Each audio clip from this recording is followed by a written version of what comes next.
قال رسول الله صلى الله عليه وسلم إن خير الحديث كتاب الله وخير الهدي هدي محمد صلى الله عليه وسلم وشر الأمور محدثتها وكل محدثة بدعة وكل بدعة ضلالة وكل ضلالة في النار أما بعد قال الله تعالى في القرآن المجيد أعوذ بالله من الشيطان الرجيم بسم الله الرحمن الرحيم قاف والقرآن المجيد بل عجبوا أن جاءهم منذر منهم فقال الكافرون هذا شيء عجيب أإذا متنا وكنا ترابا ذلك رجع بعيد قد علمنا ما تنقص الأرض منهم وعندنا كتاب حفيظ بل كذبوا بالحق لما جاءهم فهم في أمر مريج أفلم ينظروا إلى السماء فوقهم كيف بنيناها وزيناها وما لها من فروج والأرض مددناها وألقينا فيها رواسي وأنبتنا فيها من كل زوج بهيج تبصرة وذكرى لكل عبد منيب সব প্রশংসা শুধু আল্লাহ রাব্বুল আলামিনের জন্য, যিনি আমাদের জীবনে অসংখ্য নিয়ামত দান করেছেন।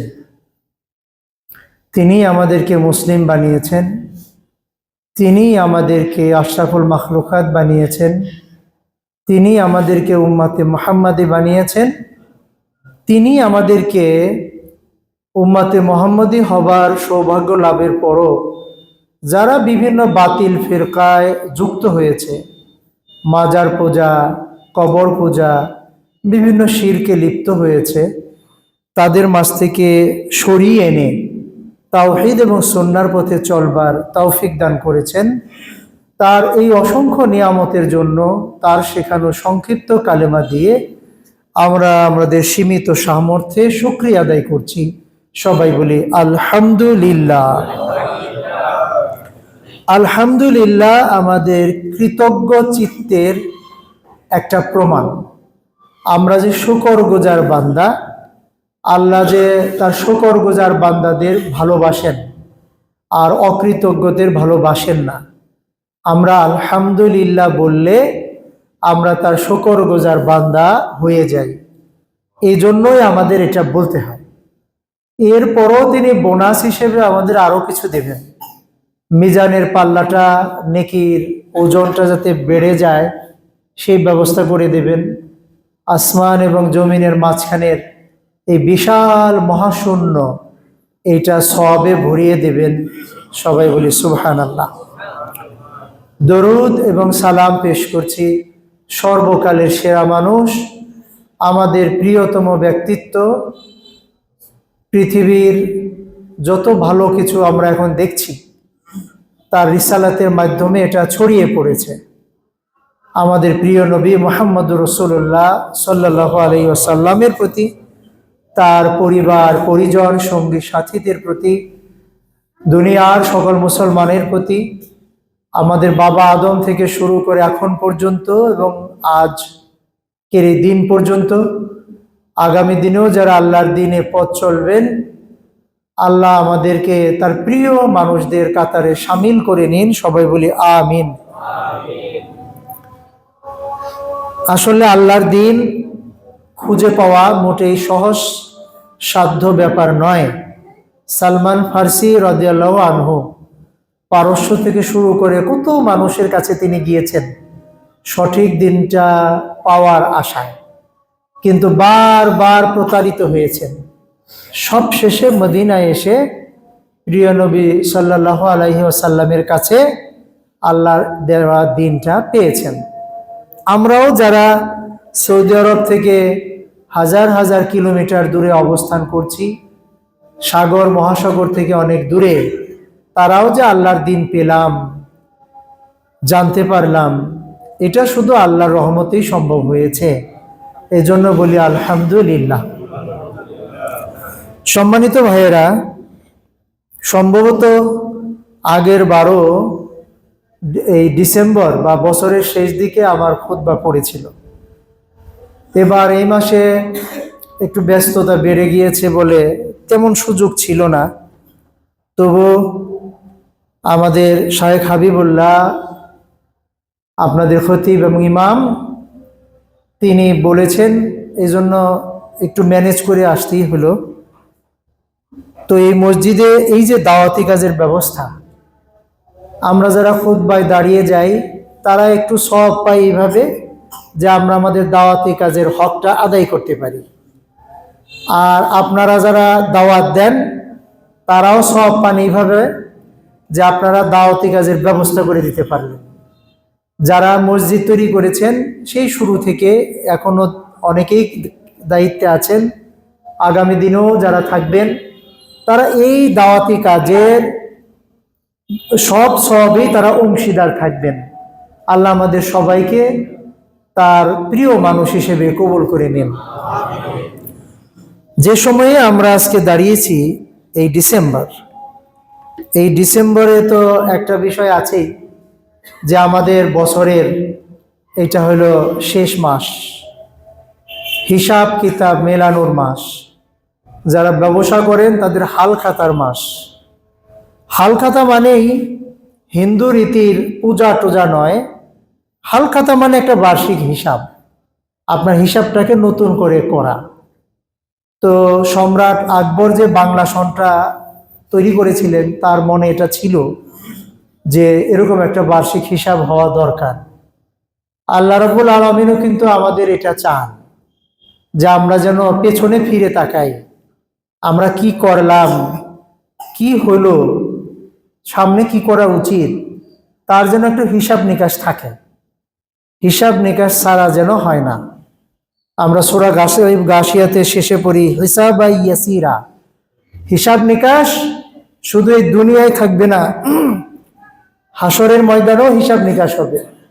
সেদিন যাকে জিজ্ঞেস করা হবে তুমি এটা কেন করেছো, সেই লোকটার মুক্তি পাবার সম্ভাবনা নাই। কারণ আল্লাহর প্রশ্নের জবাব দেওয়ার মতো তার যোগ্যতা, ভাষা, যুক্তি কোনোটাই থাকবে না। বরং আল্লাহ যাকে বলবেন বান্দা দেখলাম আর তোমাকে মাফ করে দিলাম, এই ধরনের হিসাবকে বলা হয় হিসাবাই ইয়াসিরা। আল্লাহ দেখবেন কিন্তু বলবেন ঠিক আছে মাফ করে দিলাম, যাও জান্নাতে চলে যাও। তো আল্লাহ যেন আমাদেরকে সেই হিসাবাই ইয়াসিরা পাবার তৌফিক দান করেন। সম্মানিত ভাইয়েরা, হিসাবের ব্যাপারটা আমাদের সূরাতুল জিলজাল সেখানেও এসেছে। জিলজালটাকে বা জালজালাটাকে কেন আজকে আলোচনা করতে বা এখান থেকে কিছু কথা বলতে ইচ্ছে হচ্ছে, সেটা হলো এই, আমাদের কয়েকটা শুক্রবার আমরা দেখলাম ভূমিকম্প হলো। ভূমিকম্প হওয়ায় সবাই আতঙ্কিত, স্বাভাবিক। কারণ পৃথিবীর সুন্দর সৃষ্টি হয়েছে, ফুলে ফলে পৃথিবী সজ্জিত, সবুজ মাঠ আর কোকিলের গান। গান তো না, সেও তো আল্লাহর জিকিরি করে। সমস্ত পশু পাখি তারা আল্লাহর জিকিরি করে। তো এই সব কিছু আমাদের ভালো লাগে। যদি আপনার আমার একটা বাগান বাড়ি থাকে, যে জান্নাতের বর্ণনা আল্লাহ যেরকমটা দিয়েছেন সেটা হবে বাগানে ভরপুর, যেদিকে চোখ যায় শুধু সুন্দর আর সুন্দর, আর ঘরটার নিচ দিয়ে একটা ঝর্ণা প্রবাহিত। এই পৃথিবীতে অনেকে এরকম বানাবার চেষ্টা করে, তো যে যাই করুক না কেন জান্নাতের মতো তুলনা তো হবে না। তবু এরকম একটা বাড়ি এই পৃথিবীতে অনেকেই বানায়। পৃথিবী আসলেই সুন্দর, কাশ্মীরের কথা অনেকে প্রশংসা করে, সুইজারল্যান্ডের কথা প্রশংসা করে, কিন্তু দেখুন ইসরাফিল আলাইসাল্লামকে আল্লাহ যখন বলবেন তোমার শিঙায়, তোমার বাঁশি, বাঁশি মানে হুইসেলের মতো বাঁশি, একটা ফু দাও, এই ফুটা দেওয়ার সাথে সাথে পৃথিবী ভেঙে চৌচির হয়ে যাবে। ভূমিকম্প শুধু সাভারের ছোট অংশে না, শুধু ওই যে আমরা শুনি জাপানে হয়, ইরানে হয়, ইন্দোনেশিয়ায় হয়, কিছু মানুষ মারা যায়, এই পুরো ভূমিকম্পটা ছড়িয়ে পড়বে পুরো পৃথিবীতে। তখন মানুষ বাঘ সবকিছু যেমন ছুটতে থাকবে, কে কার শত্রু আর কে কার বন্ধু, কে কাকে খাবে, কে খাওয়ার ভয়তে অস্থির থাকবে, এগুলো কিছুই মনে থাকবে না। আপনারা কোরআন পড়লে এগুলো বুঝবেন যে উটনি গর্ভবতী, সে গর্ভবতী উটনির অবস্থা কি হবে, কে যে কি হবে কোনো দিকে খেয়াল থাকবে না। মা তার সন্তানকে দুধ খাওয়াবে কি খাওয়াবে না কিচ্ছু মনে থাকবে না, শুধু দৌড়, কোথায় পাওয়া যায় আশ্রয়। তো এইরকম বিরাট ভূমিকম্প, পাহাড়গুলো কত বড় বড়। আমি সৌদি আরবের যে এলাকায় বসবাস করতাম, এই ভূপৃষ্ঠ থেকে 3015 মিটার উঁচুতে, কত উঁচু পাহাড়, গাড়িতে নামলেও অন্তত আধা ঘন্টা লাগে।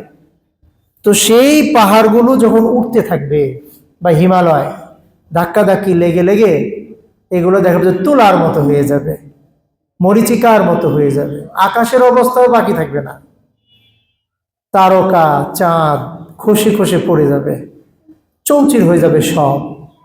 এক সময় সব শান্ত, কেউ নাই, মালাকুল মউতও নাই, ইসরাফিলও নাই, জিবরিলও নাই, কেউ নাই, শান্ত, শুধু একজন আল্লাহ রাব্বুল আলামিন। সূরা আর রহমানে আছে সব কিছু ধ্বংস হয়ে যাবে, শুধু আল্লাহর অস্তিত্বটাই টিকে থাকবে। এরকম একটা দৃশ্যের কথা চিন্তা করুন। সূরা জিলজালে এটা আমাদেরকে আল্লাহ রাব্বুল আলামিন খুব সহজ করে বলছেন, ইযা জুলজিলাতিল আরদু জিলজালাহা। কোনো একদিন যেদিন কিয়ামত হবে তার ভয়ে সবসময় তটস্থ থাকতে হবে, ভূমিকম্প হলেই ভয়ে থাকতে হবে। যা যদি হয়ে যায় আস্তাগফিরুল্লাহ বেশি বলা দরকার, আস্তাগফিরুল্লাহ বলে আল্লাহর কাছে তওবা করা দরকার, ভূমিকম্পের পূর্বাভাস পেলেও বলা দরকার। আল্লাহ বলছেন ইযা, যখন জুলজিলা, কাঁপিয়ে দেওয়া হবে, আর্দ, এই পৃথিবীটাকে, জিল জাহা, প্রচন্ড কাঁপুনি, যেটাকে আমরা বলি ভূমিকম্প, এত জোরে কাঁপুনি দেওয়া হবে যেটা আমি একটু আগে বললাম যে কিচ্ছুই থাকবে না, একদম সমান। এখন ওই যখন কাঁপুনি দেওয়া হবে, কোনো পাহাড়ের ভেতরে স্বর্ণের খনি ছিল, রূপার খনি ছিল, তেলের খনি ছিল, ও আখরাজাতিল আরদু আথকালাহা, কোথাও কবর ছিল, ভেতরে লাশ ছিল। তো এই যে অবস্থাটা হবে, পৃথিবীর সমস্ত খনিজ সম্পদ বাইরে বেরিয়ে আসবে। তখন মনে হবে আল্লাহ, এই স্বর্ণের জন্য কত মারামারি করেছি, আরেকজনকে ঠকিয়েছি, এই টাকার জন্য, এই রৌপ্যের জন্য এই কাজগুলো করেছি, অথচ আজকে সবকিছু আমার সামনে, আমার অবস্থা কি আর এগুলোর অবস্থাটাই কি। নিজে একটু কল্পনা করুন যে এই পরিস্থিতিতে আমরা তখন কি মানসিক অবস্থাটা দাঁড়াবে আমাদের, যে সব সামনে, এখন তো ধরা ছোঁয়ার, লোভ করার কোনো মানসিকতা নেই, জান নিয়ে দৌড়াও। ওয়াকালাল ইনসানু মা লাহা, কলা ইনসান মানে মানুষ, মানুষ তখন বলে মা লাহা, হোয়াট হ্যাপেন্ড, কি হলো, পৃথিবী এমন করছে কেন, পৃথিবী উল্টাপাল্টা হয়ে যাচ্ছে কেন, সবকিছু বেরোয় আসছে কেন। মানুষ অবাক হয়ে যাবে, কি হলো। আবার পৃথিবী যখন নতুন রূপে আবার সমতল করা হবে, যখন আল্লাহ পৃথিবীকে আদেশ দিবেন বান্দা কি পাপ করেছে। দ্বিতীয় সিঙ্গার পরে যখন আবার হাসর তৈরি হয়ে যাবে, আমরা যখন হাজির হব, যখন আমাদের জিজ্ঞেস করা হবে বা আমি এটা করি নাই বলবার চেষ্টা করব, আমল নামা যখন হাতে আসবে, ডান হাতে যে আসবে সে তো পাশ করেই ফেলেছে, আর বাম হাতে যার আসবে তার তো অবস্থা টাইট। সে চেষ্টা করবে, দুনিয়ায় যেমন মিথ্যা কথা বলতো যে আমি এটা করি নাই, কিন্তু ওখানেও তো বলবার চেষ্টা করবে। আর সেদিন ইয়াউমাইজিন, সেদিন তুহাদ্দিসু, কথা বলবে, বলে দেবে আখবারাহা। আখবার মানে খবর, পৃথিবী আমাদের সবার খবর বলে দেবে। আমি কোথায় কি করেছি, আপনি কোথায় কি করেছেন, সব খবর বলে দেবে। চিন্তা করা যায়, আমি বলছি আমি করি নাই, আর পৃথিবী বলবে না ও এই কাজগুলো করেছে। হাত পা সবাই বলে দেবে, মাটি বলে দেবে। আজকে আমাদের আধুনিক যুগের মানুষ অবশ্যই প্রশ্ন করে না যে মাটি কোনদিন কথা বলে নাকি। আর যারা ইমানদার তারা প্রাচীনকালে রাসূলুল্লাহ সাল্লাল্লাহু আলাইহি ওয়াসাল্লামের যুগেও কোনদিন এই প্রশ্ন করে নাই যে মাটি কথা বলবে নাকি। কিন্তু মাঝখানে আবার এমন হয়েছে, শিক্ষিত নামের অশিক্ষিত অনেক বের হয়েছে, যারা এই বিজ্ঞানের যুগেও আবার বলতে চায় এগুলো হবে নাকি। ওই যুগেও আবুল হাকাম আবু জাহেল তারাও বলতো এটা কি সম্ভব নাকি, আমরা মাটি হয়ে যাব আবার বের হব। কিন্তু ইমানদাররা বলতো না, তারা খবরটা শুনতো আর বিশ্বাস করতো। সুবহানাল্লাহ, এটা হলো ইমানদার। ইমানদারের কাছে কোনো যুক্তি লাগবে না, শুধু সে রাসূলের বাণী শুনবে, আল্লাহর কালাম শুনবে আর বলবে যে সামিনা ওয়া আতানা, আমান্না, আমি ঈমান আনলাম, আমি শুনলাম, আমি মানলাম, ব্যাস। এটা হলো ইমানদারের লক্ষণ। আর যে যুক্তি খুঁজে তার শিক্ষায় গলদ আছে। আজকে অনেকে হয়তো ভাববে, কিন্তু এই বিজ্ঞানের যুগে যদি এরকম প্রশ্ন কেউ করে, তার মতো বোকা আর কি হতে পারে। এই যে আমাদের মোবাইল কথা বলে, কিভাবে বলে? এই মোবাইল কে বানিয়েছে? আমরাই বানিয়েছি। আমি যদি বানাতে পারি, আপনি যদি বানাতে পারেন, আমাকে আপনাকে যিনি ব্রেনটা দিয়েছেন তিনি বানাতে পারবেন না? তিনি কথা বলাইতে পারবেন না? এই যন্ত্রপাতি কথা বলে। তো আমিও একটা যন্ত্র, পৃথিবীও তো ওরকম একটা কিছু, ওগুলা কথা বলবে না? এই সামান্য জ্ঞানটুকু যদি ব্রেনে না থাকে, তাহলে এত বড় শিক্ষিত হয়ে লাভ কি? এর আগে আমি একবার বলেছিলাম, বিজ্ঞানী স্টিফেন হকিংস, তাকে জিজ্ঞেস করা হলো পরকাল হবে কিনা। শোন, আমি এই ব্যাপারে কিছু অভিজ্ঞতা নাই, আমি জানি না। কিন্তু সে তো নিজেই ছিল জগতের বিস্ময়। স্টিফেন হকিং নড়াচড়া করতে পারতো না, কথা বলতেও পারতো না, একদম মরা মানুষের মতো। যন্ত্র দিয়ে তার ব্রেন থেকে কম্পিউটারে কানেকশন করে শব্দ তৈরি করে তার লেকচার ছাত্ররা শুনতো। সে যদি তার নিজের দেহের দিকেই তাকাইতো, তাহলে ভাবতো আমি তো জগতের বিস্ময়, যে আল্লাহ আমাকে এইটা করাচ্ছেন তিনি তো আরো কত বড়। কিন্তু ঈমান না থাকলে হয় কি, শিক্ষায় কাজ হয় না, এই শিক্ষারও অশিক্ষিত বানিয়ে দেয়। আর ঈমান হলো এমন একটা জিনিস যেটা আপনাকে জ্ঞানী বানিয়ে দেবে। এই জন্য আবুল হাকাম হয়ে গেছে আবু জাহেল, কিন্তু হাবশি বেলাল হয়েছে ইমামুনা। বেলালের মতো মানুষ, তিনি হয়েছেন আমাদের লিডার। আমাদের উমর রাদিয়াল্লাহু আনহু বেলালকে বলতেন আমাদের লিডার, আপনি সাইয়্যিদুনা, আপনি আমাদের লিডার। আর আবু জাহেলের মতো বিশাল সর্দার মক্কার আবুল হাকাম নাম থাকার পর হয়ে গেছিল আবু জাহেল। সম্মানিত ভাইয়েরা, মাটি কেন কথা বলবে, পৃথিবী কেন কথা বলবে? বিআন্না রব্বাকা আও হালাহা, বিআন্না, কারণ রব্বাকা, তোমাদের রব, তোমার রব, আও হা, আদেশ দিবেন। আমরা বললে ওয়াহি, ওয়াহি মানে আল্লাহর কাছ থেকে যে আদেশ, যে কথা আসে শুধু নবী রাসূলদের কাছে। তো আল্লাহ সেদিন ওহি করবেন এই মাটিকে, বলে দাও যা করেছে সব বলে দাও। সেদিন আমাদের মহান প্রভু এগুলা আদেশ দিবেন, মাটিও সেদিন কথা বলে ফেলবে। ইয়াউমাইযিন ইয়াসদুরুন নাসু আশতাতা লিইউরাউ আমালাহুম, ইয়াউমাইযিন, সেই দিন, ইয়াসদুরুন নাস আশতাতা, মানুষ সেদিন বের হয়ে আসবে দলে দলে, বিক্ষিপ্ত ভাবে, এদিক থেকে সেদিক থেকে, বিভিন্ন দিক থেকে। আমরা জানি আমাদের কবর এক এক জায়গায় এক এক রকম, এক এক দেশে বিভিন্ন প্রান্ত থেকে বিক্ষিপ্ত ভাবে তারা এসে জমা হতে থাকবে। কেন? আল্লাহ তাদেরকে সেদিন লিইউরাও দেখাবেন আমালাহুম, আমাল মানে আমল, হুম মানে তাদের, তাদের আমলগুলা দেখাবেন আল্লাহ। না দেখাইলে হইতো না যে আমল দেখানো ছাড়াই কাউকে জান্নাতে কাউকে জাহান্নামে পাঠিয়ে দেওয়া হোক। কিন্তু আল্লাহ হলেন সবচেয়ে বড় ন্যায় বিচারক। আমার মনে আপনার মনে একটু সামান্য সন্দেহ থাকবে, এটাও তিনি থাকতে দিবেন না। তিনি আমলের রেকর্ডগুলো দেখাবেন, যে আমল নামা খোলো, খুলে পড়ো, দেখো কি করেছো। যেটা বলবো করি নাই, ওই যে মাটি সাক্ষী দিবে, পা সাক্ষী দিবে, হাতি সাক্ষী দিবে, মানুষদের কাছে দেখানো হবে আগে। ওই চলো সেই দিন দেখবেন সেপারেটেড পিপল, তারা দলে দলে সেখানে আসবে, আর আল্লাহ তাদেরকে আমল নামা দেখাবেন। সে আমল নামার হিসাবটা কত সূক্ষ্ম হবে, কোনো হিসাব বাদ যাবে না। আমরাও অনেক সময় দোকানের হিসাব করতে গেলে একটা দুইটা ছুটে যায়, কিন্তু এমন রেকর্ড, সেই রেকর্ড ছোটার কোনো সুযোগ নাই।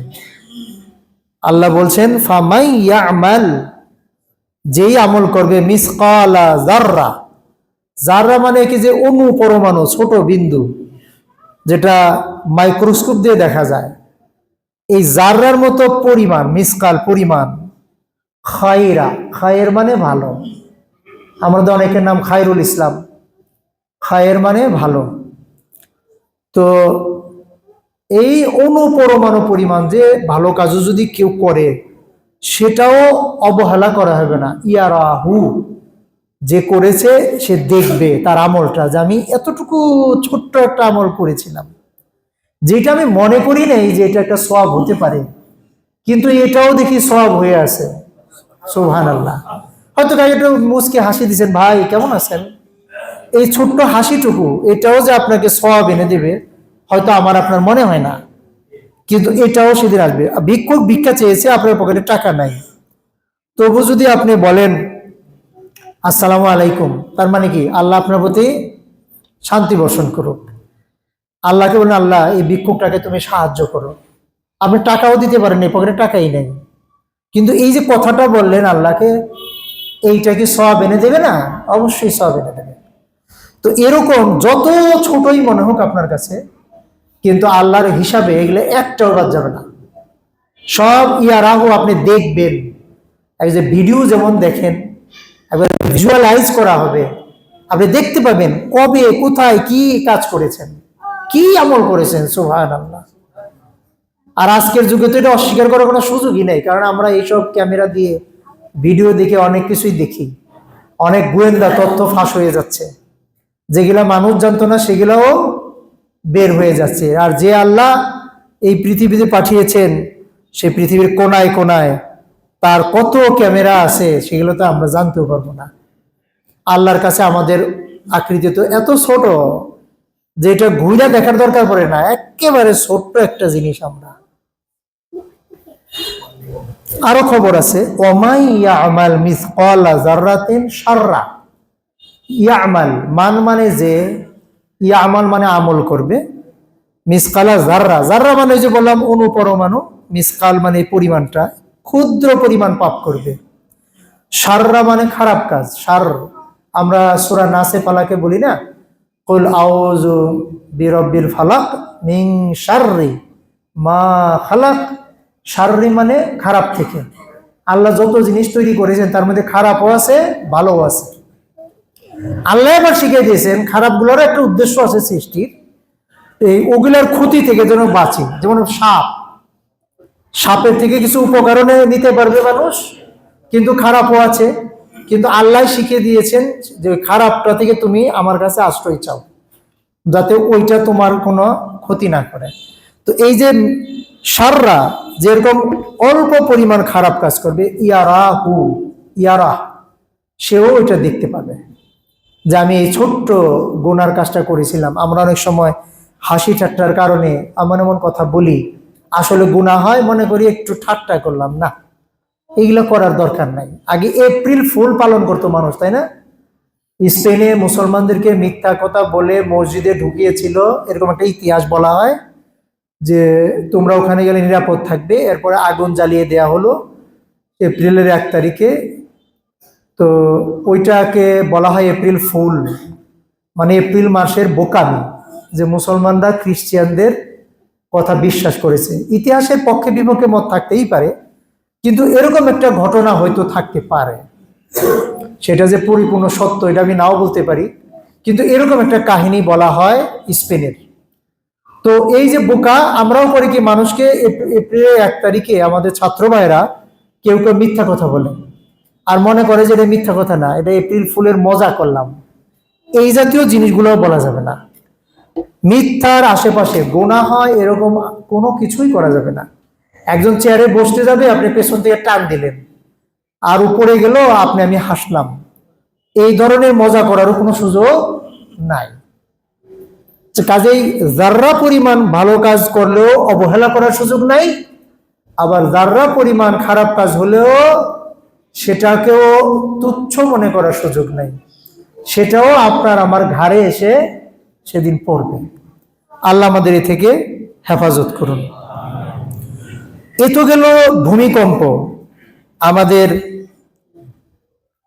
এই পৃথিবীর ভৌগোলিক কারণে। আরেকটা ভূমিকম্প এখন দেখা দিয়েছে, সেটা হলো আমাদের আকীদা বিশ্বাসের কারণে। আপনারা জানেন যে খ্রিস্টান জগৎ যখন শাসন করছিল ইউরোপ, তখন ডারউইন মাটি খুঁড়ে কয়েকটা কঙ্কাল বের করলো। প্রথমে পাইল মানুষ, তারপরে মানুষের মতো একটা, তারপরে তার মতো একটা, আবার একটা লেজ পাইল, মানুষ, বানর, শিম্পাঞ্জি, এইভাবে খুঁড়ে খুঁড়ে পেয়ে সে থিওরি দিল মানুষ আসলে মানুষ হিসেবে তৈরি হয় নাই, ওই বানর শিম্পাঞ্জি থেকেই মানুষ হয়েছে। এই কথাটা খ্রিস্টানদের ওই জগতে বিশ্বাসটাকে নাড়িয়ে দিল। কিছু মানুষ নাস্তিক হওয়া শুরু করলো এই কথাটার কারণে। কিন্তু আজকে যদি আমাদেরকে কেউ বলে এই কথা, আমরা কি বিশ্বাস করব? মোটেই না। যেগুলো ফালতু কথা। মানুষের লাশটা যেখানে দাফন করছে তার নিচে একটা ঘোড়ার লাশ পড়তেই পারে, পৃথিবীর ভূমিকম্পে এদিক ওদিক হতেই পারে, তাই বলে ওইটা থেকে এইটা হয়েছে তা কি করে হয়? তাহলে একটা বানরকে আমি 10 বছর বেঁধে রাখি, দেখি তার লেজ একটু একটু কমে কিনা, আস্তে আস্তে মানুষ হয় কিনা, যতদিন থাকে। এগুলো আমরা বিশ্বাস করি না, কিন্তু ওদের বিশ্বাসটা নাড়িয়ে দিয়েছিল। যখন ওরা বলল পৃথিবী কেন্দ্র, সূর্য পৃথিবীর চারপাশে ঘুরে, তখন কিছু মানুষ ধর্ম থেকে ফেরত গেল। তারা বললো এটা উদ্ভট কথা, কিন্তু কোরআন বলছে সবাই ঘুরে, সূর্য এভাবে ঘুরে, পৃথিবী এভাবে ঘুরে, কে কার চারপাশে ঘুরে এটা বড় বিষয় নয়, যার যার পথে সেই ঘুরে। কাজে এটা নিয়ে তর্ক বিতর্কের কিছু নাই, মহাশূন্যে যা আছে সবাই ঘুরে। ওই বিশ্বাসের কারণে কিছু মানুষ নাস্তিক হয়েছে ওদের ওখানে, কিন্তু আমরা নাস্তিক হচ্ছি না মাশাআল্লাহ, কারণ আমরা জানি লেটেস্ট ইনফরমেশন। আমাদের দেশের আমি যে কথাটা বলছি, পালা গান, জারি গান, যে গানই বলেন, এই গানগুলো শুনে অনেক মানুষ গুমরাহ হয়। সুফিবাদ বললে অনেক মানুষ বুঝে যেটা বোধহয় ইসলামেরই একটা ধারা, এবং তারা বলে আমাদের ইমাম হলো আলী রাদিয়াল্লাহু আনহু, আমাদের মূল ইমাম হলো আলী রাদিয়াল্লাহু আনহু। তার কাছে মারেফাতের অনেক খবর ছিল। তারপর আস্তে আস্তে 12 জন ইমামের মধ্যে আস্তে আস্তে 11 জন গেছে, আর একজনের অপেক্ষায় আমরা আছি। ওই ধারায় হলো সুফিবাদ, এই নকশবন্দিয়া, এই চিশতিয়া, ওই যে মুজাদ্দিদিয়া, এরকম বিভিন্ন গ্রুপে গ্রুপে তারা নাম ভাগ করে নিয়েছে। এখন ওই আসরগুলোতেও তো আমাদের মসজিদের মতো এরকম আলোচনা, বিশুদ্ধ আলোচনা হয় না, সালাতো এরকম হয় না। গাজার আসরটা খুব চমৎকার ভাবে বসে।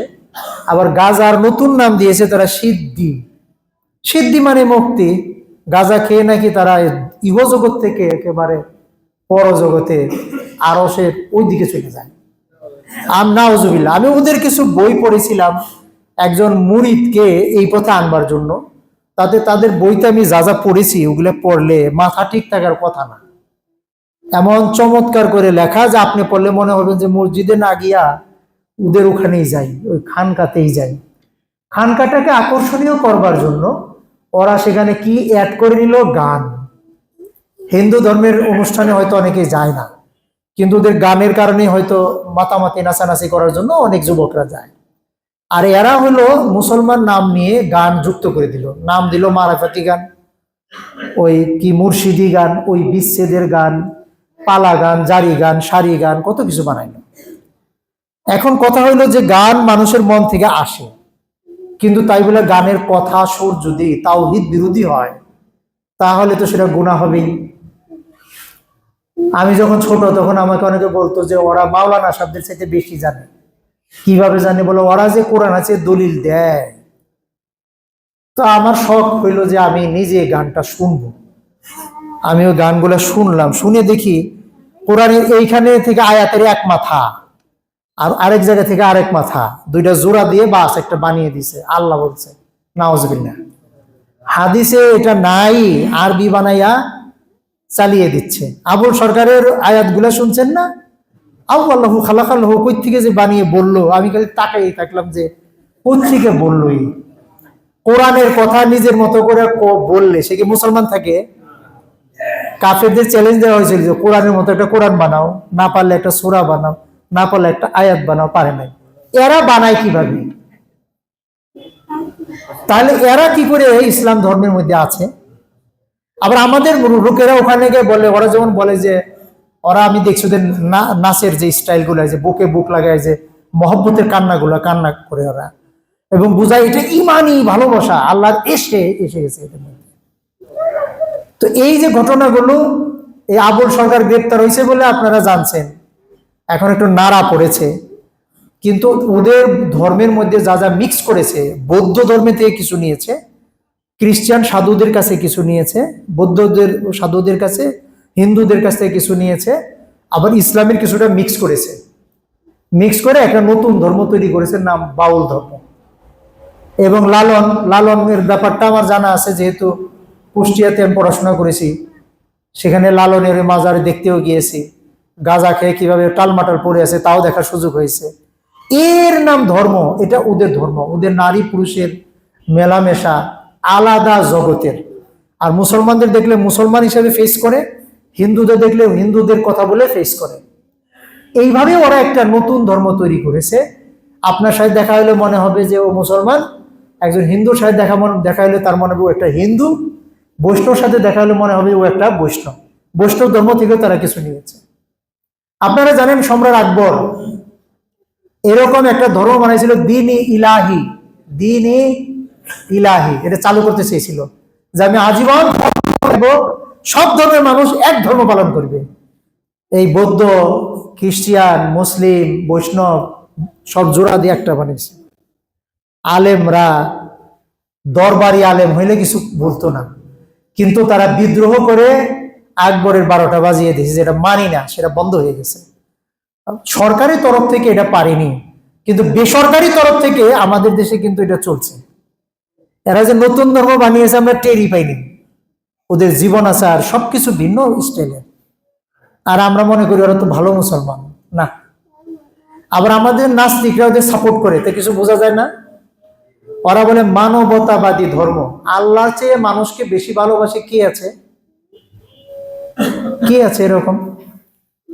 সে আল্লাহর দিন বাদ দিয়ে ওরা বলে আমরা মানবতাবাদী ধর্ম বানিয়েছি, মানুষের কথা বলি আমরা।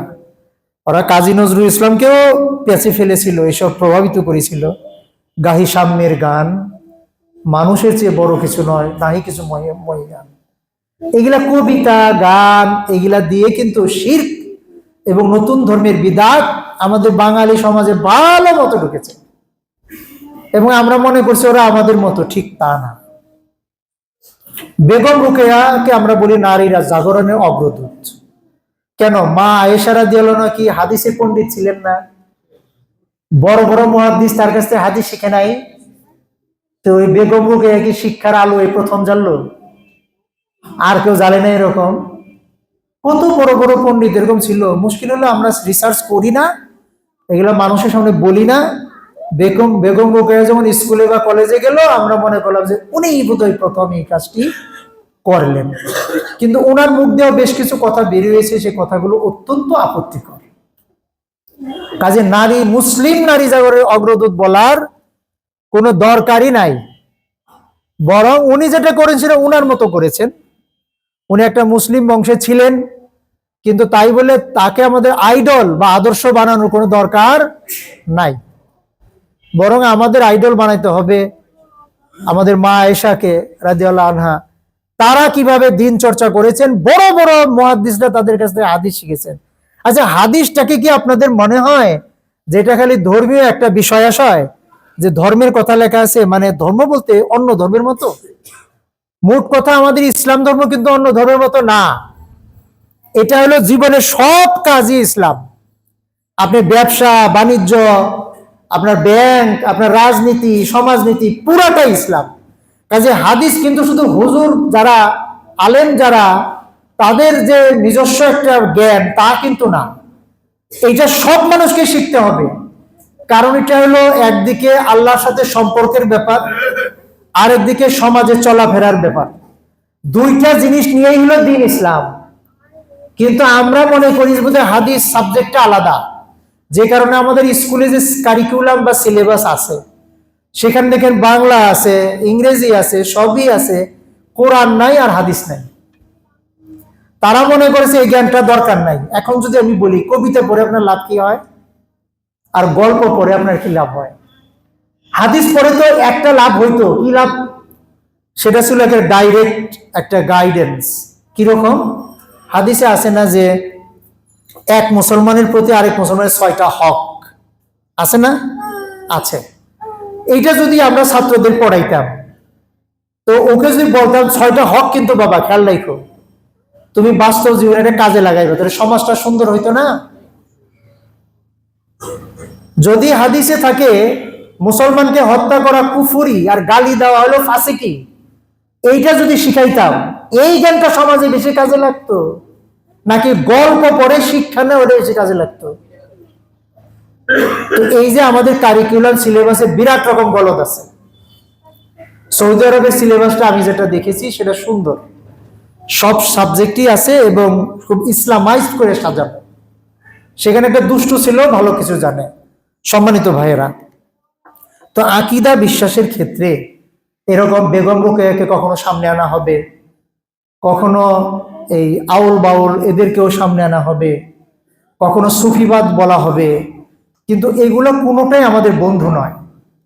কাদিয়ানি মতবাদকে সামনে আনা হয়, আবার একদল হলো আমাদের মতো মুসলমান সহিহ আকীদা বলে, তাদেরকে আমরা বলি মুনকিরিনে হাদিস। তারা হাদিস মানে না, তারা শুধু কোরআন মানবে।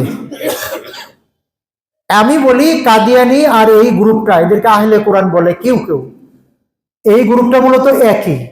কাদিয়ানিরা বলতো যে আমরা শেষ নবীকে শেষ নবী মানি না, তার মানে আমাদের শেষ নবীকে তারা অস্বীকার করলো। ওদের যে লোকটা ছিল গোলাম আহমদ, তাকে ওরা শেষ নবী মানে। এই নিয়ে সানাউল্লাহ অমৃতসরীর সাথে তো একটা বাহাসও হয়েছিল, আপনারা হয়তো জানেন সেটা। সানাউল্লাহ অমৃতসরী ইন্ডিয়ার একজন বড় আলেম, গোলাম আহমদের সাথে বাহাস হলো। গোলাম আহমদকে তিনি বললেন, তুমি কি করে নবী হলে?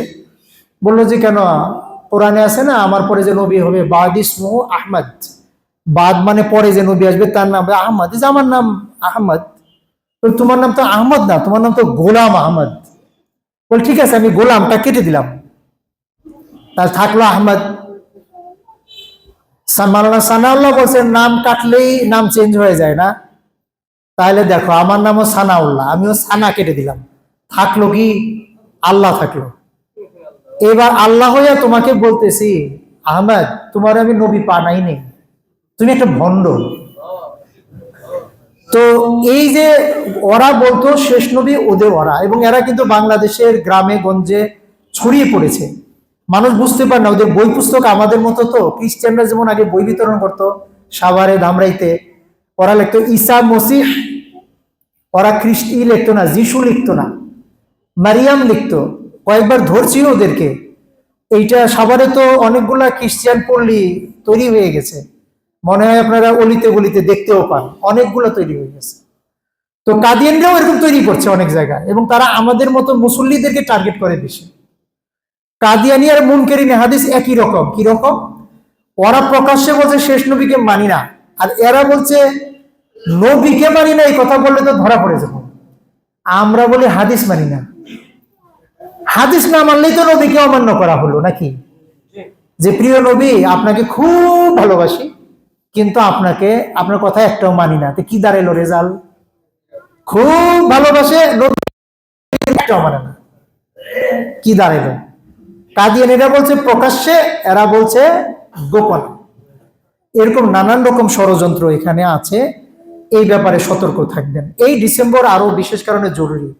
এই সময় বছরে যেহেতু শেষ দিন, শেষ মাস, এই সময় গত বছরের জীবনের হাল খাতা করার দিন। শুধু দোকানের টাকা পয়সার ব্যাপার না, এই গত 11 বা 12 মাসে যা করলাম, এবার নিজের খাতা নিয়ে নিজে একটু লিখবেন, কতটি ভালো কাজ করেছি, কতটি উপকার করেছি, কতটা ঝগড়া থামিয়েছি, আত্মীয়দের কতটা হেল্প করেছি, এই বিষয়গুলা জনসমাজের জন্য, জনকল্যাণে কি কাজ করেছি, কতটা ভালো উপকার করেছি মানুষের জন্য। এইটা ওই টাকা পয়সা হিসাবে পাশাপাশি নিজে পার্সোনালি আলাদা করেন, কাউকে দেখানো দরকার নাই।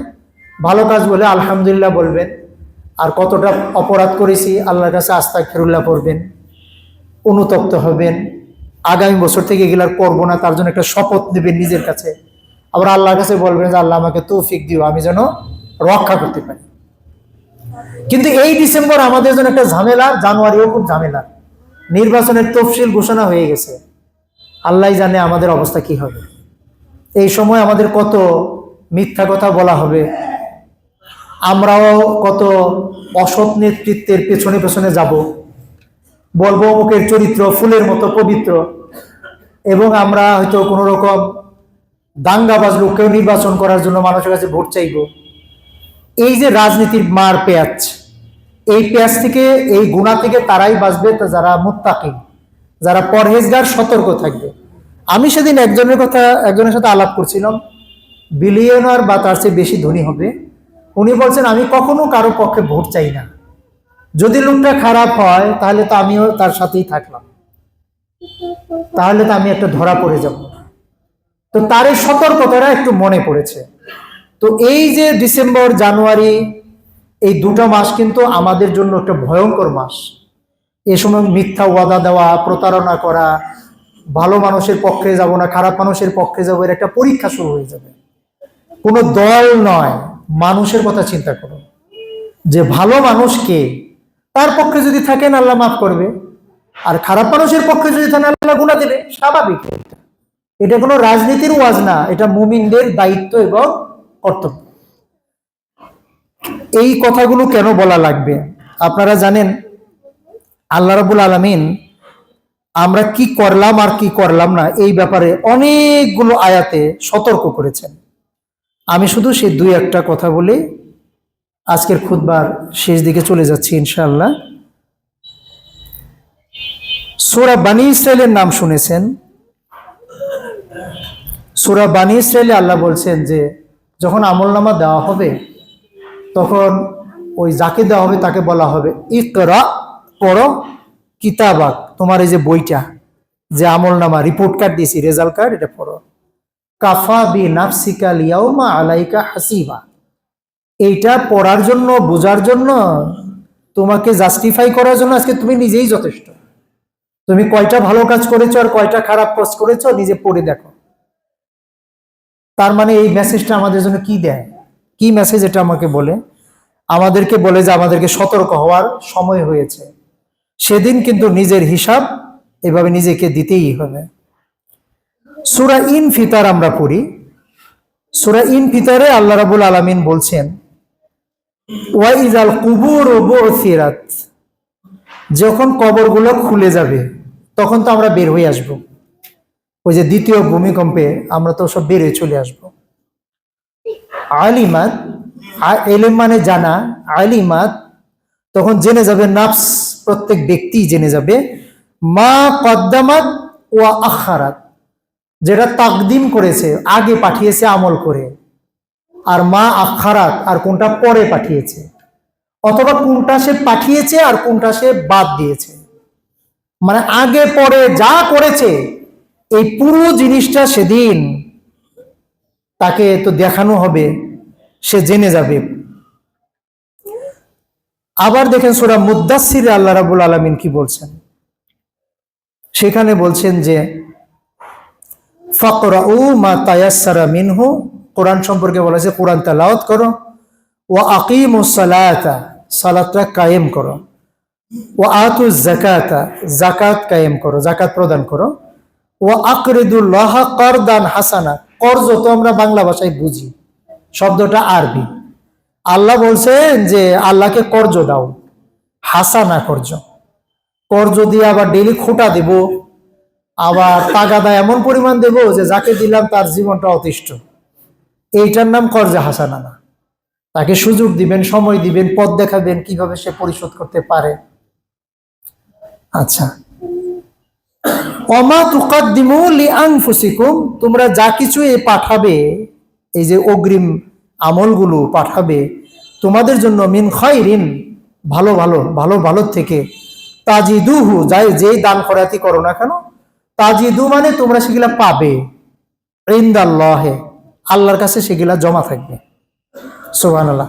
হুয়া খায়রা ওয়া আযমা দারাজ আজরা, আর সেখানে যে থাকবে উত্তম অবস্থায় তার কাছে থাকবে, এবং এটার আজর মানে মজুরি, মানে পুরস্কার, মানে প্রতিদান। আজম, আজম মানে সবার চেয়ে বড়, অনেক বড় আকারে সেটা ফেরত পাবা। আপনি দান করলেন 1 টাকা, ওখান গিয়ে পাইলেন 1 কোটি। একটা উদাহরণ দিলাম, 1 কোটি না, তার চেয়ে বেশি পেতে পারেন। তো এরকম যদি অবস্থা হয় তাহলে এটা কে করবে না? তাহলে আমাদের করা উচিত। সেই সাথে আল্লাহ একটা জিকিরও শিখিয়ে দিয়েছেন, ওয়াস্তাগফিরুল্লাহ, সবাই বেশি বেশি আস্তাগফিরুল্লাহ পড়বে। কেন? ইন্নাল্লাহা গফুরুর রহিম, আল্লাহ হলেন ক্ষমাশীল এবং অনেক দয়ালু। তাহলে আল্লাহ একটা কিন্তু পথ দেখাই দিলেন যে আমরা বেশি বেশি আস্তাগফিরুল্লাহ বললে আমরা একটা পথ পাবো ইনশাল্লাহ। সম্মানিত ভাইয়েরা, এভাবে কোরআনের বহু জায়গায় আপনি পাবেন যে আল্লাহ আপনাকে এইভাবে গাইড করছেন। এবং সূরা ইনফিতারের যে আয়াতটা, যে ইয়া আইয়ুহাল ইনসান, হে মানুষ, মা গররাকা বিরব্বিকাল কারীম, তোমাকে কে ভুলিয়ে দিয়েছে? এই যে দুনিয়ার মার পেছে পড়ে, দুনিয়ার ঝামেলায় পড়ে কে এভাবে ভুলিয়ে দিয়েছে? এভাবে আল্লাহ আমাদের কিন্তু সতর্ক করেছেন। এবং আপনারা সূরা হাসরেও দেখবেন, সেখানেও আল্লাহ বলছেন, ইয়া আইয়ুহাল্লাযিনা আমানুত্তাকুল্লাহ, ঈমানদাররা শোনো, তোমরা আল্লাহকে ভয় করো।